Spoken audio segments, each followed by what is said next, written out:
I have to thank everyone at WrestleTalk. Hey guys, this is Tempest from WrestleTalk, and I'm reminding you to support Tom Talks Rubbish.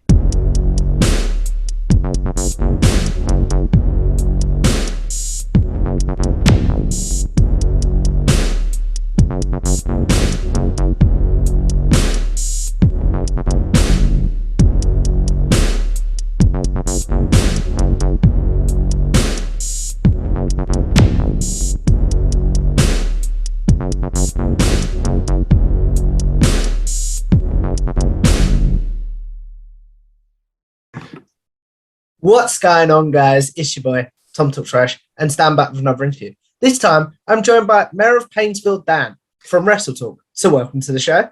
Hello everyone. Thank you for having me. Glad to be here. So if we take this back to the beginning, my friend, before any of your work with WrestleTalk, before any of your work with the Just Bring It podcast, where do you first discover wrestling as a fan? As a fan, I did discover wrestling in 2005 because in school, people were doing all kinds of wrestling news and were talking about Batista and Triple H and all of these guys. And it needed 2 more years for me to discover it really on free television. It was a channel called DSF. It's called Sport One Now. And they had the two-hour episode of SmackDown on there. And it was Mark Henry and Big Daddy V pulling The Undertaker on their shoulders. It was a 2-on-1 handicap match. And then I said, this is so crazy. I gotta start watching this stuff. And I've been watching ever since. I never stopped again. So why does the bigger guys, it sound like, speak to you?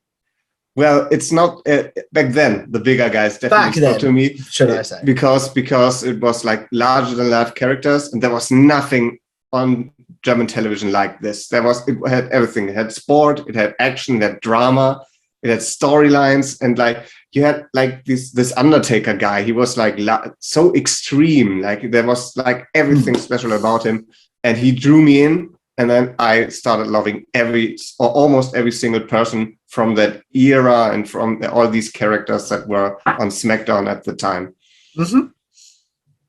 So when it comes to being a fan at that point, how easy was it to access wrestling at that point? I know you said it took you 2 years to find it, but once you found it, was it a thing where it was okay, this is what I'm going to do every week?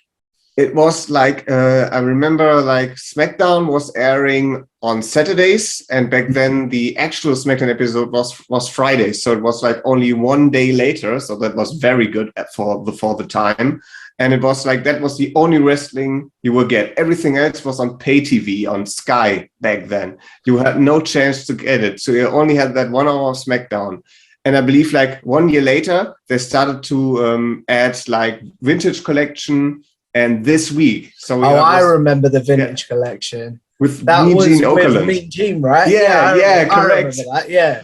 And they were doing that, and so I was realizing it's more than just SmackDown. And the commentators were also talking about these big shows, these big super events. I was where can I find these? And then I started to nefarious means on the internet. I started to find these other shows, and I watched ECW, Raw, and the pay-per-views. And on ECW, I found Goldust, and he became my favorite wrestler to this day. So why does Goldust speak to you as a character, and why has he become your favorite? For me, he has everything you need as a professional wrestling star. He can talk, he can do emotional stuff, he can be funny, he can wrestle with seemingly everyone and make a great match out of it. He got the legacy, and his character, his commitment to his character is second to none.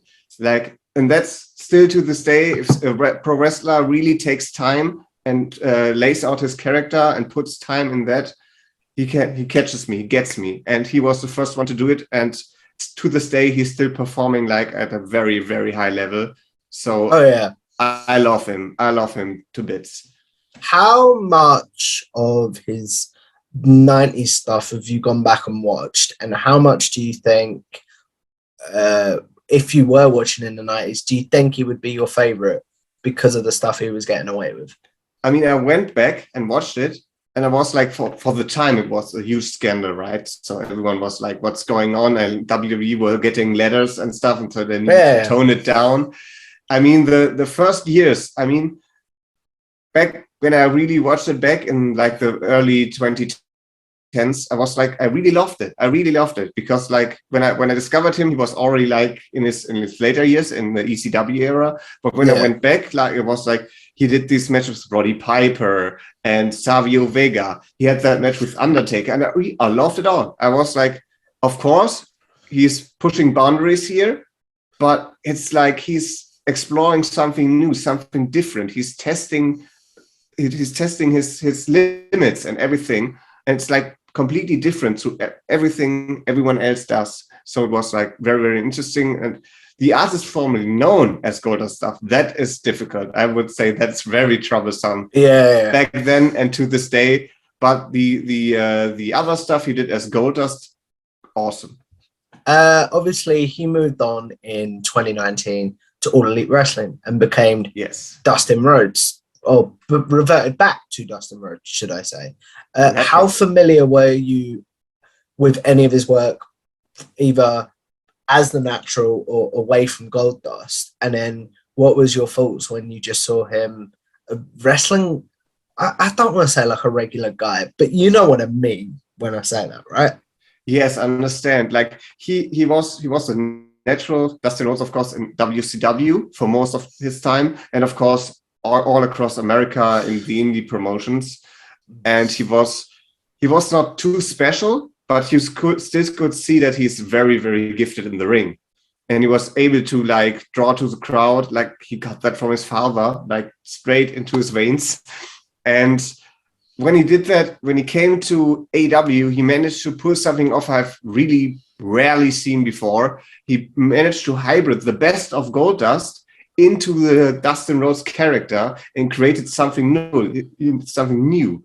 He still was like the natural Dustin Rhodes, but he was also wearing the face paint, the gear, and he was like still having these killer promos and killer emotional segments. And then he performed what is for me to this day the greatest professional wrestling match ever wrestled, him and Cody at Double or Nothing. I think that's absolutely you cannot get more perfect. I would agree with that. It's up there for me as well. Like, but when it comes to obviously Goldust and stuff, do you think if you discovered his more risque, I think that's the right word, like out there and outlandish stuff, at the age you are now, having more life experience and stuff like that, but not being a fan of wrestling at all, if we had like a DeLorean or something, do you know what I mean? And like you could pick, do you think you'd have got into him, or do you think this is, or would you have thought this isn't right, and maybe it would have turned the channel off for you? I mean, imagine like today it's Christmas in 2022. I would turn on Monday Night Raw and I would see Luna Vachon and the artist formerly known as Goldust in the ring together, him dressed as a Christmas tree, and hearing the words she said, probably would have never watched wrestling again, to be really honest. It would have like completely shocked me. I mean, there's a reason this segment is banned in some countries, or was at the time. So really, I know it's been taken off of Peacock. Yeah, for good I'm reasons. I'm 99.9% sure it has. Yeah, but moving on from Goldust for a second, like how you've said you've never had a break from wrestling since you started, correct? Yes, correct. So has there been an era where you were like, okay, I'm gonna put this away for now, but didn't, and then looking back at you, because you've been watching for nearly 20 years, is there an era you look back on now and you're like, why was I a fan during this era? I mean, there were two separate eras. One of which was the John Laurinaitis era, when they mixed the SmackDown and Raw together and everything became the same. That was difficult because there were no storylines happening apart from the John Cena, Randy Orton stuff, or John Cena, the Nexus, etc. Like this era from when the Nexus became bad, like when they lost at SummerSlam, from that point on to when John Laurinaitis got fired from television and CM Punk came in and did the promo, like this era from, let's say, mid 2010 to 2013, like this era was very difficult. There was still something to draw from because you had CM Punk going, but everything around him still didn't click. That was difficult, but CM Punk kept me going. And then it was like the era we had now from 2018 to 2020, like the lockdown era and everything before that, because you could feel that the people behind WWE were not caring. But then you had AEW to drag me through. And what I learned in wrestling is if one product doesn't apply to you for at least for a while, you switch gears. So I began watching NWA, or I watched WXW, or I watched AEW, or watched Impact. You can always, there's always something for you in wrestling. If you don't like the main product, the WWE, there's so much more to watch. Definitely. So you talked about there switching gears when you don't like something in a promotion. So what is your current consumption of wrestling like now in October 2022? What are you required to watch maybe for Just Bring It or with WrestleTalk? And then what would you maybe be watching if you weren't involved in the wrestling media at all? I mean, for WrestleTalk, I don't have to watch everything, but I would like to keep up to date, to be informed and to react to things when I need to something. When I do the results, I do the results for WrestleTalk.com, for example. I just don't want to like put down the results and not know anything that happened in the show. So I would like to be informed. So what I do for Raw, because it's a 3-hour show on a Monday, and of course it's in the middle of the night for me in Germany. Yeah, Because it's very difficult to watch the whole show. So I watch the highlight clips mostly from Raw, but I do realize it's gotten way better since the Triple H eras. In SmackDown, oftentimes the same, but I would like to watch more of it because Gunther is on there, Sheamus is on there, and they're doing incredible stuff. Sami Zayn is great. So that is something I would like to watch more. What I watch on a weekly basis is everything WXW puts out, if there is something, and AEW, Dynamite, and Rampage. That is what I watch on a weekly basis. And if I would not be working inside the wrestling industry, I would still probably watch Dynamite, but I watch less of it because the product has gotten loaded with stuff right now. Ring of Honor, everything. It's like very complicated to follow through because you seemingly have to watch like BTE if it's there. You've got to watch Semi-Slog, you've got to watch Dark to keep up with all of these characters. They have too many guys. And I would watch WXW. I would watch that even if I wouldn't be involved with everything. So you brought up WXW there. How did you first discover like I think it's like Germany's biggest promotion. Is that correct? It's Germany's biggest promotion. It's a WWE partner promotion because they are able to put stuff. Yes, they are able to put stuff on the network. I didn't know that. Yes. I do apologize. No problem. You can watch a lot of their biggest shows on WWE Network or Peacock. Ooh. Yes, and they can also use entrance scenes, for example, like Sanity. They did that at the weekend. We are recording this in October. I was at the World Tag Team Festival. Sanity was there with the entrance and all. Eric Young and Alexander Wolf. Or Axel Tischer, as he is known now. And they are, due to circumstances as well, they are now the biggest promotion in Europe. So they are the top dog because they got the most shows, the biggest roster, and they are really on a really high level when it comes to in-ring wrestling. And to answer your question, how did I discover them? That's a bit, that's a bit emotional, if I have to say, because once I started to become a wrestling fan, I obviously wanted to know, are there wrestlers from my hometown? And turns out there was one. And this guy, Carsten Beck is his name, he was competing for WXW. And so I started to follow them on YouTube. And in 2018, so I was following them on YouTube for 5 years, but I didn't dare to come to their shows for some reason. I was afraid, I was not confident. So I went to Wrestling Media Con. I was with WrestleTalk, and there was a wrestler there. I'm not going to mention his name because he's not really positive received anymore, and I'm not a fan of him anymore. But he said, "Why don't you come to WXW? You're a German wrestling fan, and I also realized they're very close to my hometown. So why not go there?" So I went there and I immediately fell in love with them. I immediately fell in love with the people there. And I could see, I was able to witness Carsten Beck live. But the unfortunate thing is I only was able to see him cutting promos live because at the time he was suffering from brain cancer and Oh he yeah. unfortunately passed away a couple of years ago. And that is a bittersweet Oh, thing. And I will keep watching and support this company because they have been nothing but kind to us as a podcast, but also to the fans. They listen to the fans. And there's obviously stuff that you have to critique, you might not like, but overall, the experience are always well there. So I love them. you talked about The slogan is "We love wrestling," and that really comes to the heart. That really catches me.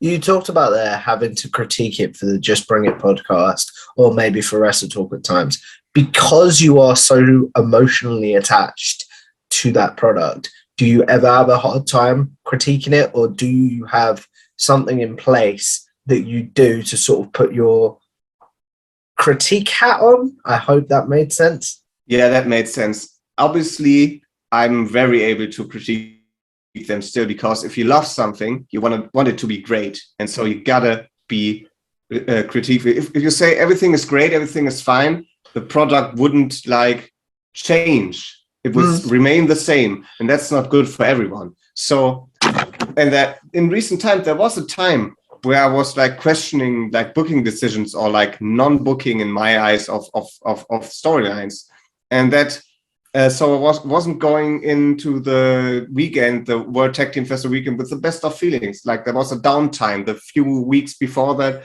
were really a downtime in the product, but now it's up again because they at the weekend they turned everything around. So of course, I will always call out things I don't like about WXW, and I have no problem, and they probably don't have at all. So it's very important that we are honest to each other, even though we are not talking nice to each other, because we need to be honest. We need to be honest. We have to say the good things, but we need to also point out the bad things, and that's totally great. When it comes, I totally get what you're saying, man. Like, if you want to see something grow, you've got to almost not get rid of their flaws, but you know what I mean. You got to work on their flaws, basically.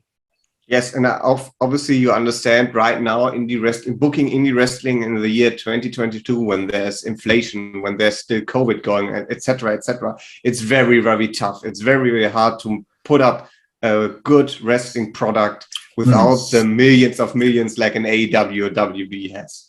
It's very difficult. But you gotta applaud all of these promotions in the UK, in Germany, in France, and Hungary that are still trying and getting out there and getting things done. You gotta applaud that. So criticism still needed, still necessary, but you always have to put in mind these times are different than they were like 4 years ago. You talked about there Carson Beck passing away from brain cancer. Did you ever have a moment when he did pass away, as he was what got you into WXW? Did you ever have a moment where it's like, okay, I might have to step away and put this away because it's too hard at the moment? Absolutely not, because in pro wrestling, like, I didn't know him personally. That's first of all, I didn't know him personally. And second of all, the show must go on. That's the thing in wrestling. It's like, it's hard, it sounds tough, but the show must go on. And I'm sure that is also what he would have wanted, because he loved it. Everyone else loved it. Everyone around him loved it. So the show must go on. And I think if you would have seen like this past weekend show, he would have been very happy. Mm-hmm. So when you talked about being at last weekend show, the Tag Team Festival, I always butcher names. I do apologize. It's a World Tag Team Festival, yes. World Tag Team Festival, thank you very much. So when it comes to being at shows live, how different is your reviewing for Just Bring It podcast to when you're just sitting at home and watching a show?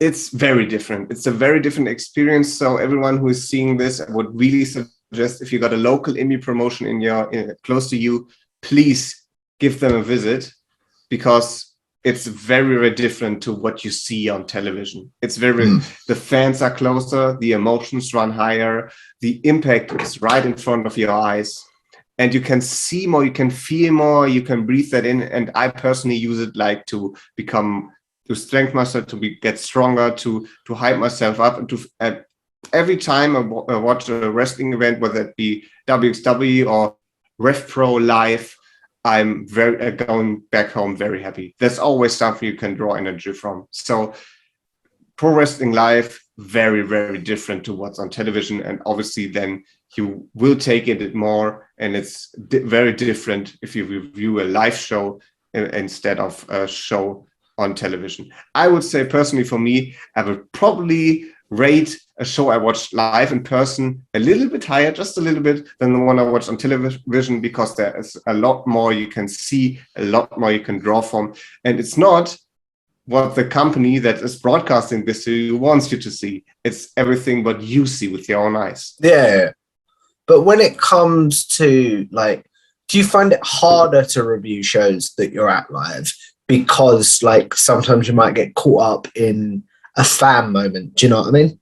Absolutely, that is correct. And there's also a difference between like one-time shows, like one-day shows or one-night shows, between the festival. Like if you're watching a festival, there's probably no time to do a review the day of or the day after. You need a few days to rest, and then you need to remember everything. So that's a lot more difficult than doing it with the one show you want, standalone show you watch, like Monday Night Raw or something. That's easier, way easier to review that 3-hour show than to review an entire festival 5 or 6 days after it has happened. So that's a really difficult task, but for now it works. What have you put in place? You talked about having to rest and stuff like that to avoid like burnout from going to all these live shows and just all the wrestling that you watch for Just Bring It. Have you put anything in place so you don't become burned out and are like, I hate wrestling, I'm gonna stop? Yeah, it's basically resting time. So if WXW, the unfortunate stuff is the big main shows and the festivals are really spread out. So what I did this year was a lot more than I used to, because there was lockdown, there was this, there was that. I even was driving to Dresden and Hamburg, which is a long distance for me, about between 5 and 6 hours. I did these shows as well, and not just some shows close to me. And now I'm going into a phase where I take a break. I will take a 2-month break at least, and then in December I will probably come back and watch. Maybe I will do one show in November or 2, but not the big shows, just really small events. And in December I will pick up again going to live events, because if you would do like every show every month, you will get burnout, like you said. So I will take breaks, like 1 or 2 month breaks from live wrestling, set myself back, maybe watch a little bit wrestling on television as well, and then I will go right back in it. What has been a moment when you're during one of your breaks and you've not been at a show and you've been like, oh man, I wish I was there for that? Happens all the time. Yeah. All the time. There was like it's like really like a thing. When I'm not at the show, something happens. So title change, this, that, like, and you see, really well. And or there's like a surprise coming in, and I really wanted to get a photo, at least talk to this guy or this girl. So maybe next time, hopefully she or he is there next time. So you are really trying to figure out, is this person on a guest tour? Is he there longer? Is he on the next show? Or was that the only time I could have seen him? So that happens a lot. Has there been a specific moment you can think of that you're like, why wasn't I there for that? I regret my decision. Yeah, probably there was like a show, I believe 3 years ago, when Ken Shamrock was booked and I wasn't there. Yeah, Ken Shamrock came back and wrestled for WXW, and that was like, I really would have loved to see him. That would have been great. And there are so many things. There was like, I believe there was like a big return of someone. Yeah, for example, the Ilya Dragunov return. I wasn't really going to WXW events at that time. Still, I was still trying to figure it out. But the Ilya Dragunov return at 16 Karat Gold, which is the biggest event in Europe every year, the biggest festival, the biggest thing you can imagine, the biggest stage. And Ilya Dragunov, who's now working for NXT in WWE, he wasn't announced. He was really badly injured. He had a bad head injury, It was like he had a broken skull, really. Oh, Everyone yeah. thought, oh, you might be done. And then there was this main event, the World Championship main event. It was Walter, who's now Gunther, and Bad Bones John Klinger. And then what was that famous line of Walter saying, sorry, Bad Bones, but this match is now a three-way dance because I'm owing someone something. I And then remember this. the crowd erupted, like it's described as the loudest pop in pro wrestling history. The crowd exploded like nothing else, and Ilya came out and was absolutely incredible. Like this line, I offer someone a favor, absolutely historic. And it was so loud, and I really wish I would have been there. Has there been a moment that like you decide you undernod, shall we say, about going to a show, but finally went, and then was like something happened, and you were like, "Oh, I'm so glad I came." Absolutely. Like, for example, like this tag team festival, I was playing with the thought to maybe just do one show or maybe like toning it down. But I'm so sorry, so glad I took in everything, because I was seeing like the hardest matches. I was seeing the craziest bumps, and what has become special to my near and dear to my heart, I was seeing the Hungarian wrestlers back, because there's in Hungary there's like a scene that is like growing and growing a lot, and I think they will play a big role in indie wrestling, in all of indie wrestling in the entire world really soon, because they're coming in loops every 6 months. They're coming back to WXW, like in a big lump of a lot of people. They're packing an entire plane and fly to these festivals. And every time they improve like greatly. It's insane how much they improved since then. And in the last couple of years, they have gone from here to here. And it's absolutely insane. They are so good. And there's a guy called Peter Tihani. He will go place. He will be the next Will Ospreay type of deal. He is like absolutely insane. And there are so many guys coming from Hungary. And I think Hungary is where you really, really have to put your eyes on in the wrestling world. And I've got a little note here. Passion Pro Wrestling is one of the promotions there. The other one is HCW, Hungarian Championship Wrestling. And they are absolutely incredible. And they are where the eyes of the wrestling world will be going in the next few years. I'm 100% certain, because they are like on a hot streak right now. There's like only the way up for all of these talented people there. It's incredible. When it comes to, you say, like the indie wrestling boom, I'm really curious to get your thoughts on NXT Europe. Like, do you feel like that's going to hurt the scene? Do you feel like that's going to help the scene, etc.? So my opinion probably goes against the opinion of a lot of people. A lot of people, and rightfully so, think this will be like NXT UK 2.0, and everything will remain the same. They will sign up talent again, etc., etc. Personally, I don't believe that.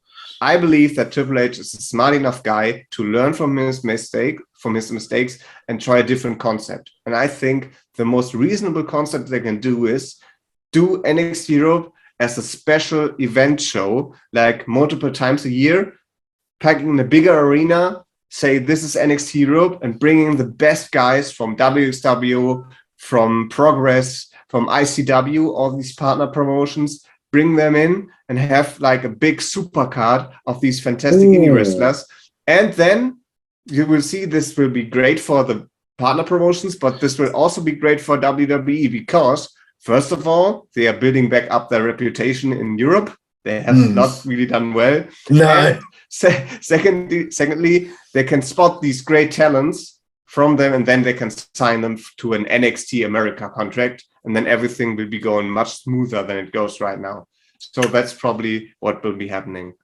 That actually sounds perfect. Instead of having a weekly TV deal, it does sound better to do almost like takeovers, for lack of a better word. Like takeover shows, 4-month takeovers. Yeah, that sounds pretty cool. Probably exhibition matches, because you cannot basically build storylines, but people who are in Europe know these guys, so they will cheer them on, and there will be a good atmosphere. You don't really need to build in so many storylines for these super shows, because if you announce Spike Divitt, or let's say someone else, let's say Callum Newman versus who's Peter Tihani, people go, oh, that's a mega super high flying super match. Or if you say, I want to see Levania, who is like the fastest rising star in WXW, I want to see this guy versus Cara Noir. Bam, let's do that one. That's so easy to build like these great stuff. You can do Spike Pivot. You got to put him with like the most evil guy in WXW, like Mr. Harris, who's now also like the authority figure. These guys together, oh my God, the biggest heel, it's impossible. Like it would be two monster guys colliding, like two evil guys colliding. Or you could do WXW's biggest stable, the man that crushed the dreams and hopes of Jonathan Gresham, Robert Dreisker, and his team Amboss, 4 guys against 4 guys from Progress. Bam! Like you have so many options there.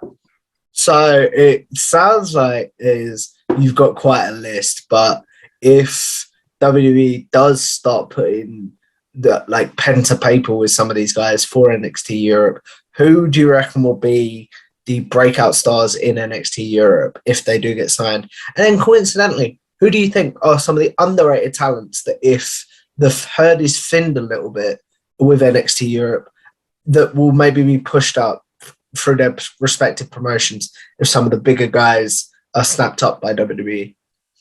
That's a very good question. That was very wordy. I do apologize. It's fine because like there's a lot of to get from that kind of. I can pick from a lot of you with Ask right now because first of all, the big guys, the big hopes, the people that are obvious to break out in the next few years. I believe the number one guy, I haven't mentioned him yet, is Maggot. He will be a guy WWE would like to sign. He's someone that was in a tag team that was quite successful, the Pretty Bastards. But once that was separated, they are now like back together. But I think that's only for them to implode.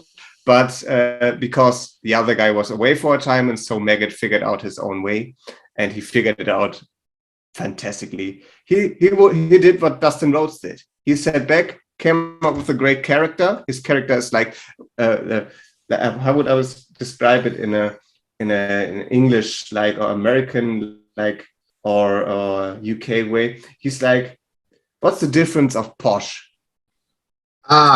Okay, I get what you mean. Yeah, or like I would say redneck, something like that. In that. Okay, I get what you mean exactly. Yeah, he paints his face a little bit. He wears like a cowboy hat, and he comes to the ring to the greatest entrance theme ever. It has no lyrics, but everyone loves it. Like people are standing up and clapping, etc. Is it like a version of?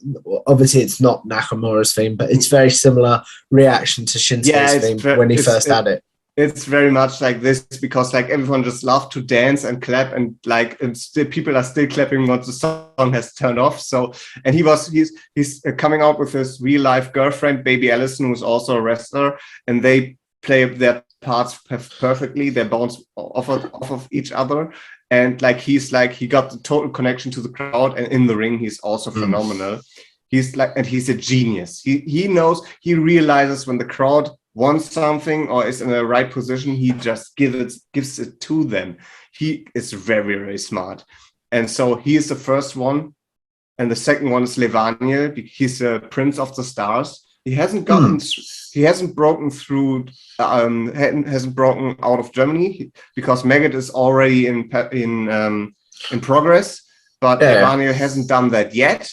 But Levaniel is bound to become the next world champion in WXW relatively soon, I think. And he is like promo-wise and acting-wise, he's top-notch. He's grown like in the past 4 years. He's gone from comedy guy, like starter pack, like really down below the card, to ascended to the top. And his thing is like love. And it was originally meant to be a heel character, but people just loved it too much. Yeah, and he's spreading the love. He's great at promos. He's still really funny, and he will he improved in the ring so much. He will be a one. And to mention a third name, but I don't think he will actually cash in on that because he's been in the scene for so long. But Bobby Guns is a name that everyone needs to know about. He's absolutely incredible. I don't know if he wants it, but if the chance is there, I can see him in NXT Europe. He sounds very much like Volta he started out being like, no, I'll stay. Now he's on WWE SmackDown, so I could see him. Very Do you know true. what I mean? Very true. I understand that could be a case. I mean, everyone has a price, like the $1 million Exactly, man. exactly, yeah. Money But talks, my friend. That's all I'll money say, talks. though.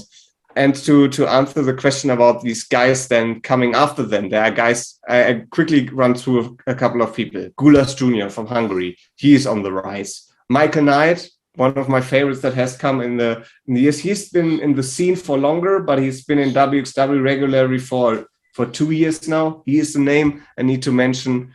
And Heisenberg, he's like a big, mean powerhouse. Jörn Simmons, I would say. Jörn Simmons could also be on the main event level, because he's a 3-time world champion. Why I probably should have mentioned him with the other lads. Yeah. And there's like the Arrows of Hungary, the best Hungarian tech team.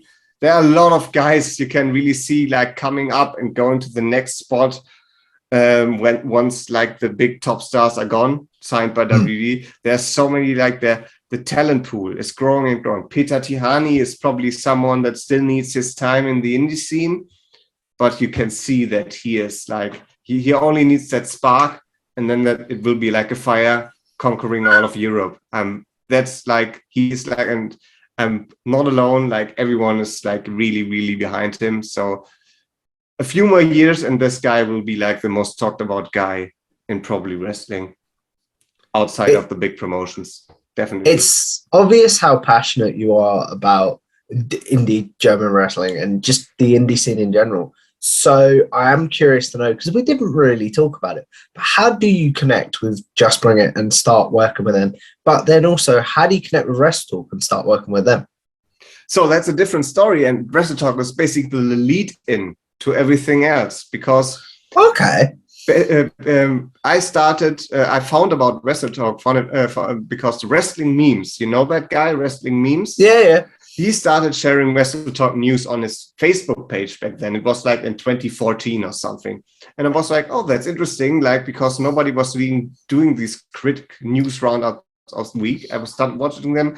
And sooner or later, Ollie Davis was there. And then Ollie Davis never went away because it was always Ollie. And I was like, oh, where are the other guys going? And there was this show on Challenge TV, and that stopped airing as well. I remember this, yeah. And that stopped airing. And then for like a few months, it was only Ollie doing the news. After Impact, right? Yeah, it was after, show, yes, right? after Impact. I remember that. And when that got down, it was Ollie doing the news, and that's it. And then Luke came on, and they did the Bessel Ramble, like basically the talk about Raw, talk about SmackDown kind of stuff, and the reviews and the previews and everything. And then they started that Patreon and everything, and they started fan engagement, like not just over Patreon, but it started to form a company, something like that. And that's where I realized, oh, these guys are not just doing this for fun; they want to do it seriously. And I really loved them. I want to support them. And I reached out to them. I began writing emails. It was like this and this and this. I was like giving them honest feedback and like really getting in touch. And so Luke and Ollie and we really got together. We really thought about things, and we talked to each other on a regular basis. And so we became friends. And that was really, really nice. And then I asked, when they launched the website, I asked, can I work for the website? And they were like, maybe not, but we got an idea for you. You start a wrestling blog and write for it. You get better, you learn, and then we will see. And that wrestling blog, that really helped. It was the greatest advice they could have given me. Not perfected, but I really learned to work my English in a better way. I've improved my English, and I learned a lot about like wrestling media at the time. I really focused on that. And then once that worked, they started giving me tasks, and I was able to do this and that. And then, of course, the opportunity came to come to Wrestling Media Con in Manchester in 2018. And jeez, it was that long ago. Yes, wow. It was that long ago. And these 2 days, I would say they changed my life forever. These 2 days were the best days I had in forever. Fantastic. everyone from WrestleTalk and everything, everyone, even also the guys from Cultaholic, they were very, very nice to me. They were very, very welcoming. And I didn't expect that. I was expecting like to be like to, hi, how are you doing? Make a photograph, that kind of stuff. But no, always asked to come back to the table. At one point, Matthew from Botchamania sat me at the Cultaholic table, and the guys from WrestleTalk were looking over, why is he sitting there? And I was like, Matthew told me to sit down here. And it was not really awkward because fans were coming over to ask for an autograph, and they were, "Who's this guy?" And it was, and then they invited me to backstage, and it was absolutely insane how friendly they were. And then to cap it all off, on the Sunday we all watched together the final Impact show they did. We watched it together. We sat together in one corner, and they were so absolutely super friendly to me. And I met Pete for the first time, I met Andy for the first time, and I met Liam Winnard from the website for the first time, who is still helping me to this day. He's the greatest guy. And I have to thank everyone at WrestleTalk for these amazing opportunities. And they really helped me to get better. And when I feel bad, they also help me to feel good again. And it's like a great friendship has grown there. A year later, I flew back to their office. I met them, saw their office for the first time, and we did a Raw review together, and we had a great time there. And it's like this friendship has grown and grown, and to this day we still write back and forth with ideas, with feedback, and everything. This team has gotten larger. There's so many names now. It's absolutely insane how this channel has grown. But I'm really fortunate enough to be really there, who have been there from the start, as you will, and to always be there in the background and help out where I can. And I would basically do everything for these guys because they have helped me so much to grow. And through that work, the opportunity became with Just Bring It and WXW, and contacts were made there. And now I have so many interesting people I can talk to, interesting friends I've made, and I'm just living a really good professional entertainment wrestling life at the moment. I'm really, sometimes I sit myself back and I say, wow, I don't know if I earned this, but then people come back to me, definitely you do. But you are first, I'm doubting myself a lot. But I'm sitting here and say, man, I'm really fortunate this is going this well, because this is absolutely a dream. You talked about in that story about meeting them for the first time. If they hadn't lived up to your expectations, meeting them in person, or maybe weren't as nice, do you think you'd still be working for WrestleTalk? I mean, I because they were so nice to me, in private conversations all the time, because the company, you have to remember, the company at the time was still very small. I don't even know if it was really officially a company at the time. It was really, really small. And so talking to the guys was really much more easier. And because now they haven't had the workload they have right now. And so I would have been extremely surprised if they would have been really resentful or really dry, or I get that sometimes from pro wrestlers, when they are not in the mood or something, or if they have been big stars, there may be maybe some disconnect or something. Yeah. But there was no disconnect with them at all. The first thing that happened, I was waiting in line to get into the venue, and Luke came up and said, "It's Dan," and he hugged me immediately. So right from the start, it was fantastic, and I didn't expect them to be anything different to what they were to me previous before I met them. And if they would have been mean to me, probably I would have just not worked for WrestleTalk. But there was no point at any time where I would have said, these guys are not all right. They are very all right and very nice. I was just genuinely curious to know that, to be honest, man, if that had happened. So you did bring up self-doubt and stuff a lot, and I feel like that's something that's really important to talk about. What have you put in place to stop that self-doubt creeping in at times? I mean, conversations are really important. Communicate to people that are in the same spot as you. I have to mention, like, especially during the Wrestling Daily times, the three guys, Alex McCarthy, Seth Nyangi, and S3. These guys are were very uplifting as well. They were so nice, and they were like really building confidence again. But also Ollie Davis himself, the man, Luke Owen, Liam Winnard, and obviously Volker, the host of the Just Bring It podcast, and Sebastian, also from the Just Bring It podcast. These guys. Marcel Dura he's more on the fan side, but he's also written a book about wrestling. So he's like not on the fan side really, but like he wants to stay on the fan side. Probably yes, but he's also like has connections and everything. So he's like on the line between professional and fan. I know what you mean, yes, and he's also like a really great guy to talk to. I have to just mention him because he's a really nice guy. And like that, if you got the right people around you, these self-doubts, they are not really creeping in too much. Of course, when you're like alone, when there's like a downtime, when there's no wrestling on or nothing else happening, these thoughts might creep in. But in the end, you can always, I'm fortunate enough that I can always reach out to someone and talk to someone when there's something up. Like, for example, when me and technology, sometimes it works perfectly and sometimes it doesn't go well. Preach. I'm exactly the same. See, and there were episodes where I like was trying or did record something and it turned out to be absolutely bollocks, but I've already been working like for 2-3 hours on it, and then I get the end product and I make, oh God, this is off. This is bad. Yeah. And I was like, now I'm frustrated. I'm really bad at this. I don't want to do this anymore. Threw it all away, delete, done. That happens. This happens to this day a lot.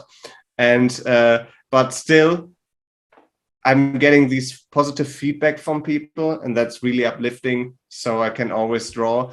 And you could probably see it on Twitter. If I'm having like a really bored time, I just blast out these idiotic tweets, bam, bam, bam, bam, bam. And then I see if people are commenting on it, I know, this was good. I still know some of these things. Things are still working, things are still clicking. So positive feedback and mainly talking to other people is what helps me there. That's really cool to hear, man. But the one question I do have is, the next step for you seems to be like more presenting for WrestleTalk on the YouTube channel. Is that something you'd be interested in? I mean, you always have to take into account, I'm not from the UK. I'm from Germany. First of all, I do have that heavy accent. I probably will never get rid of. That's one thing. So, probably you also have to give an opportunity to more female presenters. I would like to, if there's an opportunity to get on a female presenter, I would always take a step back and say, please go there. If Ollie Davis would ask me to come on, there would be two things that need to be considered. Do we want me to be there live? That would be crazy because I need to fly over. Or do you want to go back to an online format like we are doing here right now? And that's probably not appealing too much to an audience. What I would love to do, straight out, I won Fan Quizlemania the other day. I would love to be on Quizlemania one day. That's interesting to know. And then from there we will see. So to answer the question, ultimately, of course, I would love to be on WrestleTalk regularly, but it's probably better to have like more diversity in it and to see what works best for the audience as well. So I am open to all the new challenges, but you have to take into account like what do fans actually want, and how would a German guy that's main focus is maybe in the German European wrestling scene, how would he fit in that concept? I'm really happy with what I'm doing right now. Really, really, really happy. I just recently told Andy, the website head honcho, I'm really, really happy. And he gave feedback back. We are really, really happy with you. So everything is fine right now. Just don't change. Never touch a running system. It works right now. So why change it? So I'm really happy to do like special guest appearances, like I did with Fan Quizomania this month or last month in September. That's really great. But if WrestleTalk needs me, as I said before, I would do anything for them. I would be there. And you always have to take into account, this is not my main job. I still have a real life job outside. So I cannot do like everything. Like I have to work. So I cannot, for example, I could probably never do live reactions or something for a Sunday show. That would be impossible. And probably Monday Night Raw 3 hours, I probably couldn't watch them in time. Like, because when the show starts live at 4 p.m. on Tuesday, I'm still at work, so that I would have no chance to watch Monday Night Raw, for example. So there are a lot of things that you have to take into account and think about before you jump into the opportunity. Yeah. And that's what I always do with everything. So if I would be asked for everything in wrestling, I would not just jump straight into it. I would like consider, can I really do this? Would I be able to manage the stress with this particular job I'm offered? And would I be able to manage that with everything else that's going on? Because taking up too much stuff is really great because you create opportunities for yourself, but you always need to check on your mental health and everything else as well. I will never say straight out no, but I always have to consider. It's really important, because also for the other side, for let's say it's WrestleTalk or something else, you also don't want to start with them and then after 2 months you say, oh, I'm out again because I didn't like it. That would be bad. So you just consider and know your strengths. You should know your strengths. And I'm fairly confident I know what I can do and what I cannot do. For example, if someone would ask me to do English commentary, I would say, sorry, mate, probably not. Because like I would stumble over my words, and I'm lacking a lot of experience. Your English is very good, by the way. Thank you very much. But I would have to say, commentary, that's another level. I feel I really got in touch with a lot of people that don't realize how difficult commentary really is. And to do it in a foreign language, there's some people that do that, and they are awesome at it. I can only applaud them. So if you do commentary in a foreign language, you are the king of the hill, really. So as we look at wrapping this up, my friend, because believe it or not, we've been talking for nearly an hour, and I do want to be respectful. I'm so sorry to ramble. I'm really no. I like conversations like this, but I do want to be respectful of your time. We're going to do a very quick segment that I call generic questions. Those of you that have seen my interviews before will know this, where I ask my guests their favorite match, favorite pay-per-view, favorite theme song, favorite tag team, and favorite wrestling superstar or wrestler of all time. Basically questions that Daniel might get asked on social media quite regularly. So now I have a place to be like, look, I've answered this. Please go watch this. So what's your favorite match of all time? Yeah, we already talked about it. Cody Rhodes versus Dustin Rhodes at WNF 2019, the greatest match ever, by far. Why does that speak to you so much?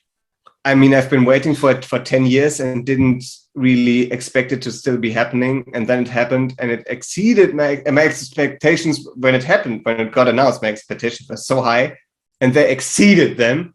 And it was like, I had a blast.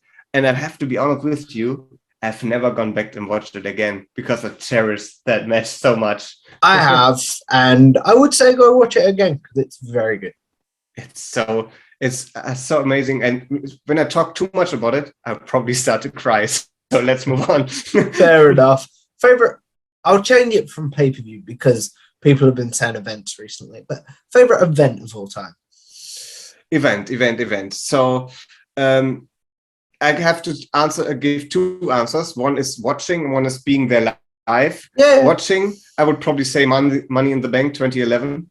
Absolutely banger pay-per-view. Absolutely incredible stuff. And live, I would say it's probably 16 karat gold 20. I gotta get the year right. 2019. It was the first 16 karat, and Lucky Kid, when I'm not mistaken, now called Metehan or Teoman. He won it. and he beat water to do so, and that was very unexpected. So that was incredible because the crowd was so loud. I made so many new friends, and I made friends and I made enemies, but in a good way, and absolutely incredible. Favorite wrestler's theme of all time? That's the most difficult question you can ask me because I'm so into theme songs and I can never decide. I would say at the moment it's Maggot, like in WXW. I already explained the clapping, and FTR. That's very good as well. Oh, their theme is a banger. I will say that. Yeah, that's absolutely banger. Favorite tag team of all time? Of all time. I mean, if you ask me of all time and not currently, I would say like, it's very difficult because I do love tag team wrestling. I would say it's still FTR. It's of all time, I would still rank them there. FTR, like it even taking account every other tag team I've ever watched. Like I would say FTR are now got so good they exceeded everyone else. But I also have to mention Only Friends, which is Bobby Guns and Michael Knight in a tag team in WXW. They are brilliant. Favorite wrestler or superstar of all time? Dustin Rhodes. Yeah, I knew that was coming. But before people get onto you too much, Dexter Lumis and Brian Myers are also very good. Yeah, fair enough. So as we look at wrapping this up, my friend, the question I end all my interviews on is with YouTube, with podcasting, with social media in general. We're sort of going to live forever in some sort of very weird way. So what is one piece of content that you want the good people to check out from you? And then what is one that you're like, if you could go back and delete that, I would appreciate it. Oh, the delete one list is very long. Okay. There are two things. Like there's one each. Delete, I would say when I went on the WrestleTalk review, Monday Night Raw review, it obviously was a great opportunity and it was great fun. But I was asked to read the super chat, and if you can delete that bit at the end where I read the super chats, that would be nice because Seth Rollins did crazy things, and people were constantly sending in questions about Rollins, and I was not able to speak his first name because German.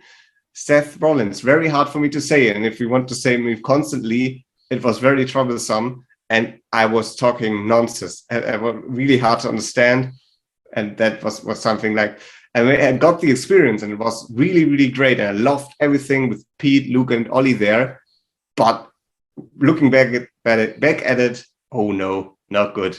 But it was a start. You got to start somewhere. Yeah, definitely. And then people to check out. There are a few things that are going on right now. I'm really proud of. I really go through it quickly.